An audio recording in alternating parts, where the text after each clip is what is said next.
Steve Eimers. Please hit like and subscribe. I often do my audits in person. Sometimes, like here, what I've done is I've taken contemporaneous Google Street images. These all come from April of 2022 or May of 2022. Those come with a high degree of reliability. And once I backdate the images and I can see, hey, these have actually been on the roadside for several years, I know these aren't just like a one off kind of situation, given the significant number of Frankenstein guardrails I did find in this audit. I also have a high degree of confidence that they remain on the roadside. I'm going to go ahead and show you my presentation. And what I'll do is I'm going to get back to the first screen, first of all, and I'm going to go ahead and show you the slideshow. So, the first thing I'd like to say is if the Taliban did this, we'd start a war. These are dangerous guardrails on the road to former President Jimmy Carter's home. So, what is a Frankenstein guardrail end terminal? Why should you even care about this problem? A Frankenstein guardrail is a term referring to a guardrail end terminal that is made up of parts from different proprietary or generic end treatments or end terminals. When placed on the approach end of a guardrail, Frankenstein guardrails become a killing machine. They're like a monster that can spear into a vehicle or kill and mutilate impacting motorists. Rather than absorb energy, these things almost act like an improvised explosive device. Here is a vehicle. There was a young girl that was driving this vehicle when she hit a Frankenstein guardrail in Georgia, not far from the audit location. The credit for this photo comes from WXIA. Isabella Alonso was driving this vehicle, hit a Frankenstein guardrail, it speared through her vehicle, and she was killed.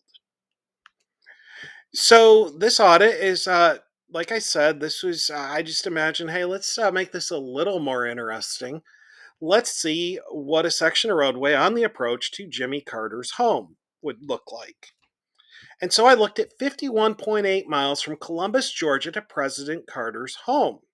This is a route that I can imagine the president drives on a regular basis, or rides now. I mean, he's into his 90s.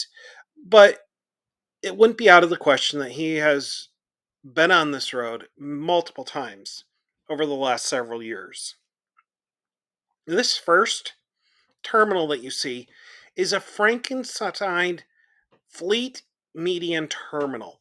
It's made up of two impact heads and two proprietary rails. It's designed to be placed in the median of a divided highway. You can see the one impact head and you can see the rail from a fleet terminal, but this is a boxing glove head. It has no energy absorption capacity and it is likely to spear the vehicle. This next one, this has been in various Frankenstein states of repair since at least 2016. At one time, this was a fleet median terminal. You can see. Now, this side is just a blunt end, and there's a generic boxing glove head. There is a fleet rail one, and again, another boxing glove head. It says no energy absorption capacity. This is likely to spear the vehicle. Now, this is a Frankenstein sequential kinking terminal. That rail, a company named Road Systems produced it. It has a very large 7-foot impact head whose weight approaches about 200 pounds.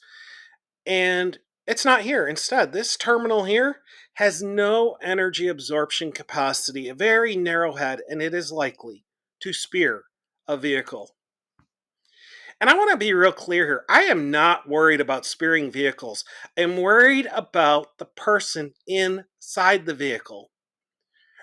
I have heard it said many times about the Jansen vehicle being speared. I don't care about the vehicle. I care about the man inside. His name was George Jansen. Or I don't care that my daughter's car was speared. I care that my daughter, Hannah, was fatally eviscerated by a guardrail and terminal. It's the people that matter. So Frankenstein, here we go. We have a Frankenstein. This is a Road Systems SKT Rail 1.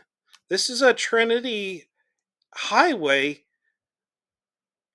slotted rail 2, with a generic impact head. This is kind of wild. This one has been there since at least 2013. Again, no energy absorption capacity. This one is going to be extraordinarily unstable, besides being likely to spear the vehicle. Here we have a Frankenstein Trinity slotted rail terminal 350.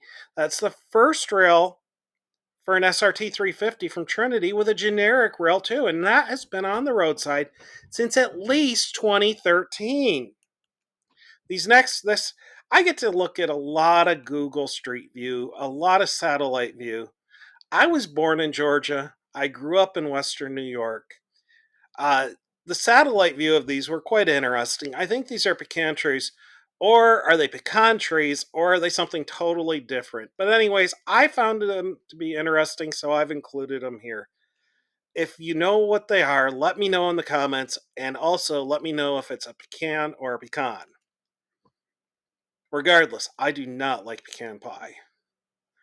Frankenstein SKT 350. This is our winner chicken dinner for Georgia DOT here. This is a SKT 350 Rail 1. We're missing the impact head, so we just have this generic boxing glove on there. And then again, this is a Trinity slotted rail 350 Rail 2. The photo I show you is from 2021. It was just better than the 2022 photo.